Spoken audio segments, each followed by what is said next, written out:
पिछले कुछ दिनों से बाबा साहेब अम्बेडकर के बहुत बड़े चैंपियंस के रूप में पोस्ट करने के लिए कोशिश कर रहे हैं, पर इतिहास का सच्चाई ये है, जब बाबा साहेब अम्बेडकर जीवित थे तब कांग्रेस पार्टी उनको अन्याय किए थे, अपमान किए थे।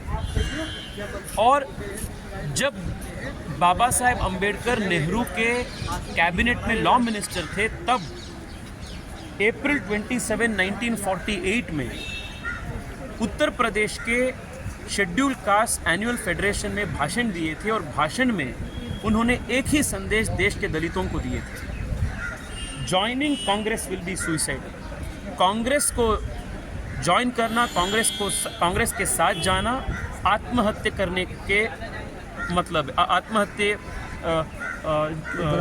करने का बराबर है, ये इनके मैसेज था।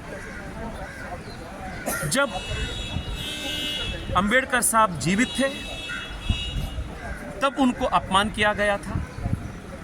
एक बार नहीं, दो बार कांग्रेस ने, नेहरू ने और कम्युनिस्ट ने साथ में मिलकर उनको इलेक्शंस में हराया। उनके मृत्यु के बाद भी कांग्रेस के अंबेडकर प्रति नफरत खत्म नहीं हुआ। दिल्ली में उनके लिए स्मारक बनाने के लिए जगह भी नहीं दिए।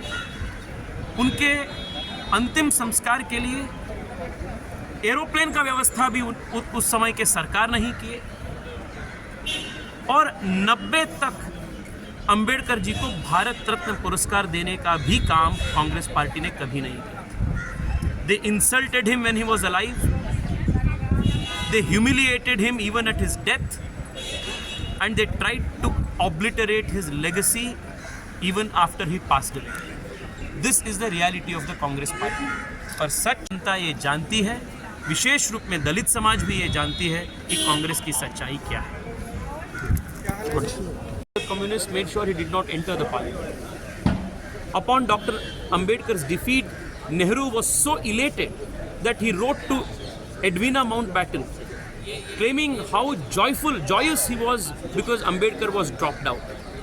Even at the time of Dr. Ambedkar's death, the petty politics of Nehru and Congress party was so extreme that they did not accord the respect that the constitution maker deserved.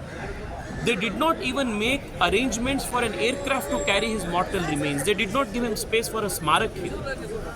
Up until 1990s, he was not even given Bharat Ratna. So they insulted him when he was alive.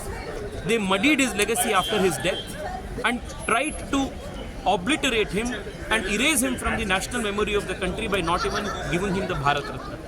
This is the reality of the Congress party. The Congress may try whatever it does to position itself as champions of Ambedkar and the Constitution, but this is the reality that Dr. Ambedkar himself has documented. The scheduled castes of this country and the people of this country know that joining the Congress is suicidal, not only at a state, societal level, but at the national level also.